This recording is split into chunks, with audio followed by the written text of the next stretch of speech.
Na página 5, questão de número... Página 80, questão de número 5, é uma questão interessante, que ela trabalha algumas subunidades vinculadas à distância, ok?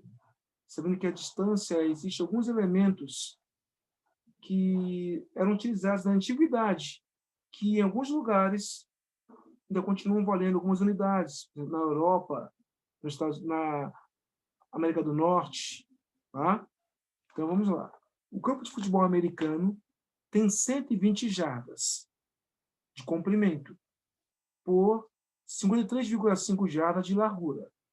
As jardas são marcadas uma a uma com os múltiplos de 5, marcados como linha inteira, e os múltiplos de 10 como os numerados no gramado.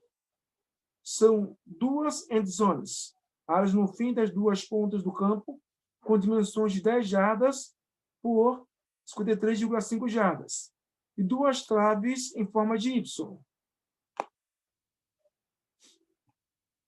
Aí ele me dá um campo e fala o seguinte: determine em metros, olha, em metros, as dimensões do campo de futebol americano. O comprimento é 120 jardas. Como uma jarda tem 91,44 centímetros, então ficaria o quê? 120 vezes 91,44, que daria 10.962,8 centímetros. Como eu quero em metros, basta eu dividir por 100. Ficaria, então, 109,728 metros. A largura do campo é 53,5 jardas. 53,5 vezes 91,44 daria 4.892,04 centímetros. Como queremos em metro, basta dividirmos por 100. Fica, então, 48,9.204 metros. Ok? Então, esse campo ele possui um comprimento de 109,728 metros e uma largura de 48,9.204 de largura. Letra B. Calcule em metros quadrados a área total do terreno. Então, basta você multiplicar o comprimento pela largura. Então, 109,628 vezes 48,904, que daria aproximadamente 5.367,94 metros quadrados. Isso aproximado. Ok? Aí, ainda no item B, ele quer saber a área de end zone. Vocês viram que a área de end zone ela tem um comprimento de 10 jardas, né? E uma largura, no caso, que você viu, de 53,5, né, jardas. Ok? Então, como eu quero saber essa área em metros, 10 jardas seriam 10 vezes 91,44, que daria 914,4 centímetros, que é igual a 9,144 metros. Então, a área de end zone vai ser 9,144 vezes 48,9.204 metros, que vai dar, então, 447,33 metros quadrados. Então, essa é a questão de número 5. Questão de número 6. A figura ao lado representa a planta baixa de um salão de festas. A parte em rosa corresponde ao espaço onde são colocadas as mesas, e a parte em azul equivale ao local da pista de dança. Letra A. A figura ao lado letra A. Calcule a diferença entre o perímetro do salão e o perímetro da sala de dança, da pista de dança. O que é perímetro? Soma de todos os lados. Do salão, para mim, que é tudo, ficaria, então, 30 mais 2 vezes 26 mais 20. Daria, então, 102 metros. Continuando. A pista de dança agora, o perímetro dela é 15 mais 2 vezes 13 mais 10 dá 51 metros. Como eu quero a diferença entre esses valores, então, 102 menos 51 é igual a 51. Ou seja, logo, a diferença entre o perímetro do salão e da pista de dança é 51 metros.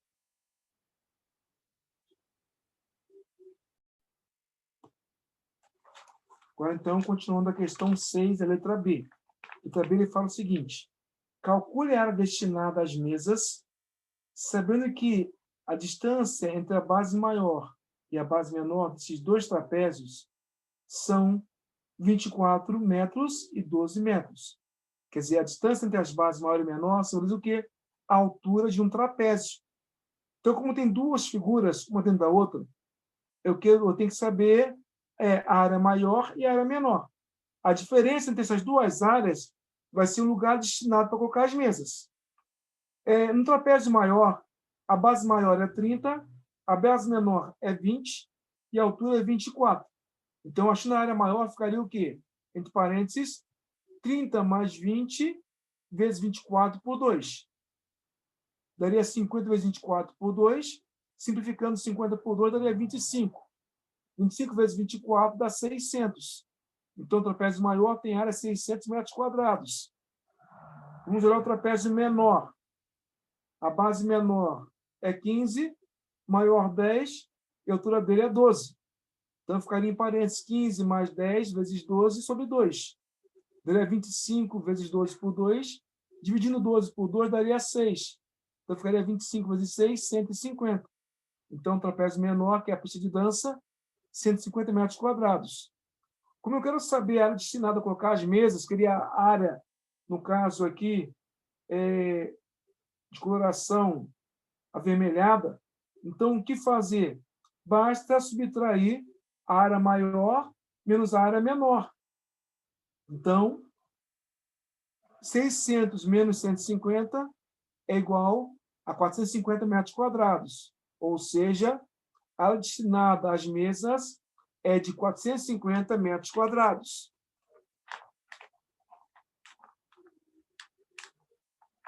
Questão de número 7. A figura a seguir representa a planta de um terreno de forma retangular, em formato retangular, onde foi construído um galpão, né? O retângulo azul representa a área do galpão e a região em branco é a área livre. Então, repara que o galpão, o comprimento dele é 5x e a largura 4x. A área livre no comprimento é x e na largura também é x. Sabendo que x vale 4,5 metros. Calcule o perímetro e a área de letra A, o total do terreno. Então, repare que o terreno inteiro, o comprimento, é 5x mais x dá 6x. A largura, 4x mais x dá 5x. Como eu quero saber o perímetro, somos todos os lados. Ficaria, então, o que para você? 6x mais 6x mais 5x mais 5x, que daria 22x. Como o x vale 4,5, então 22 vezes 4,5 é igual a 99 metros. Então, o perímetro do terreno vale 99 metros. Agora, vamos ver a área do terreno.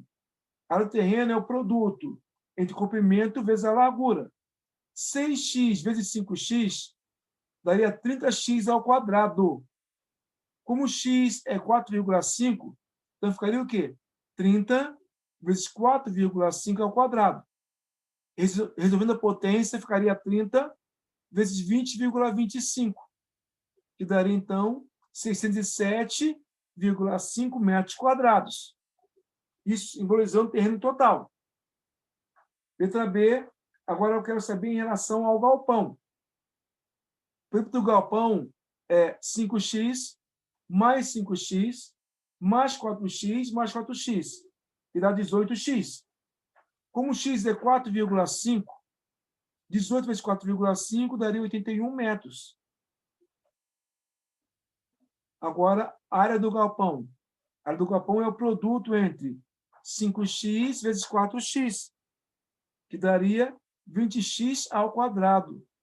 Como x é 4,5, então ficaria o quê? 20 vezes 4,5 ao quadrado. Ou seja, 20 vezes 20,25, que é igual a 405 metros quadrados. Letra B, letra C quer dizer, eu quero saber agora a área livre. Né? A região da área livre. E, no caso, é o tamanho em x, que vai de cima a embaixo em ambas as posições.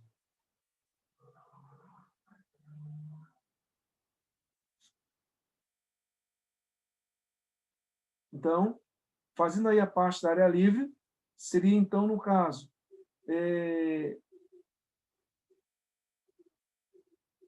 o perímetro da região livre. Vai ser, marca, por favor, aí, muda, por favor, para mim. Vai ser 5x, ou melhor dizendo, vai ser x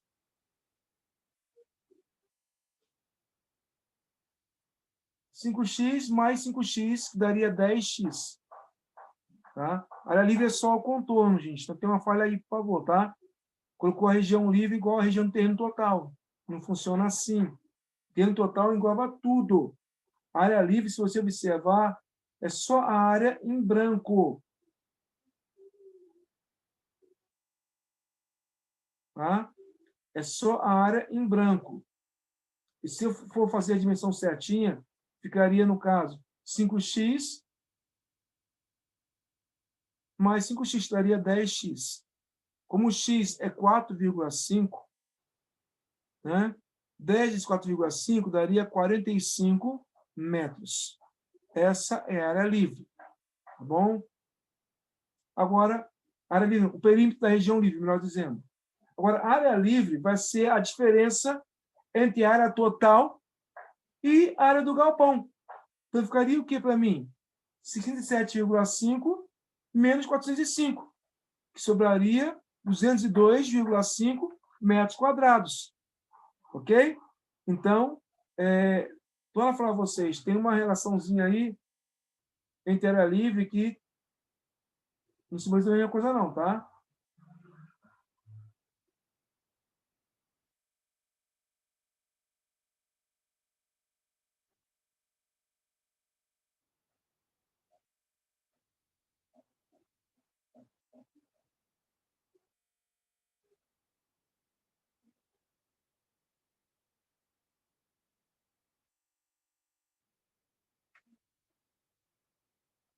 Letra C. Questão número 8, melhor dizendo. Questão número 8 fala o seguinte.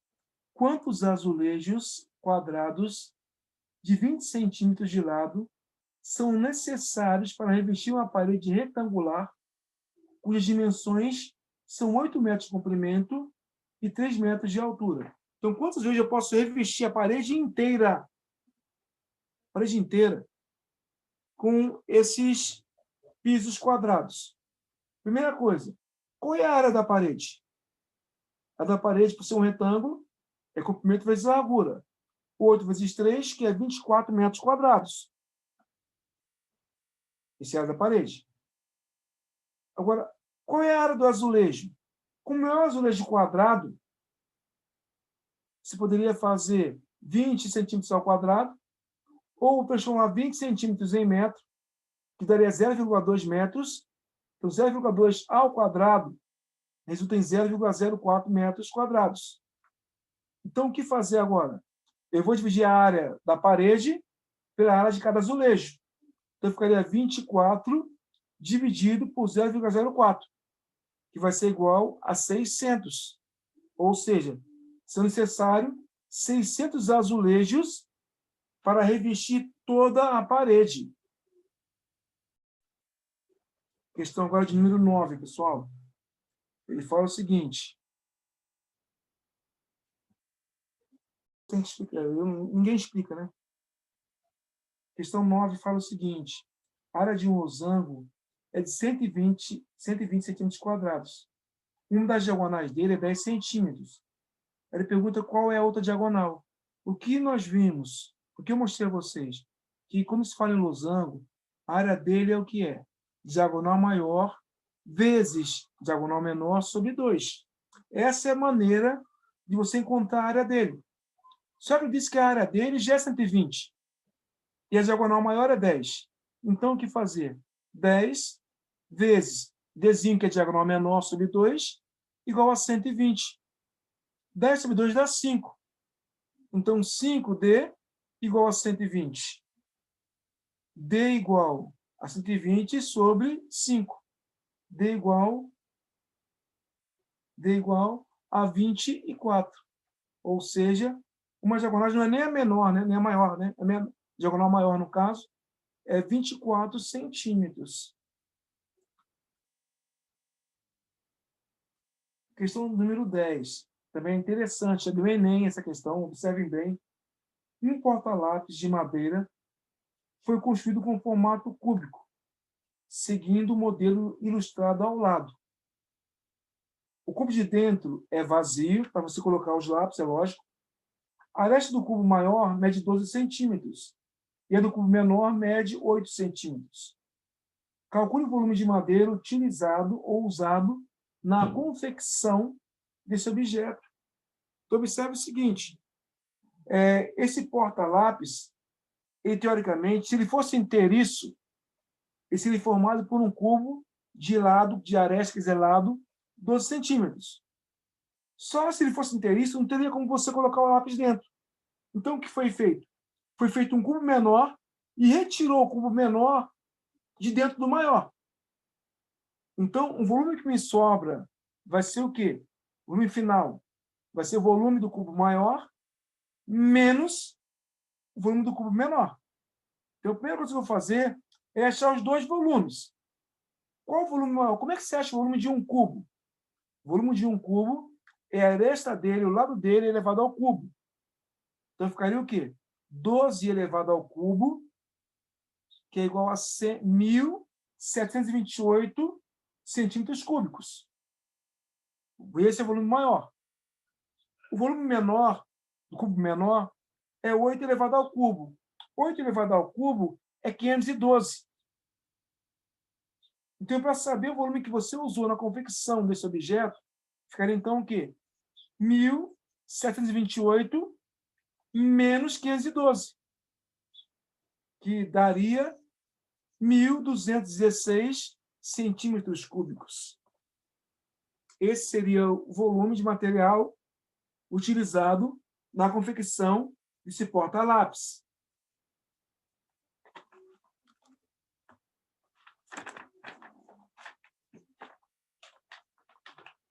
Agora, mergulhando fundo, página 82, ele fala o seguinte, também é do Enem.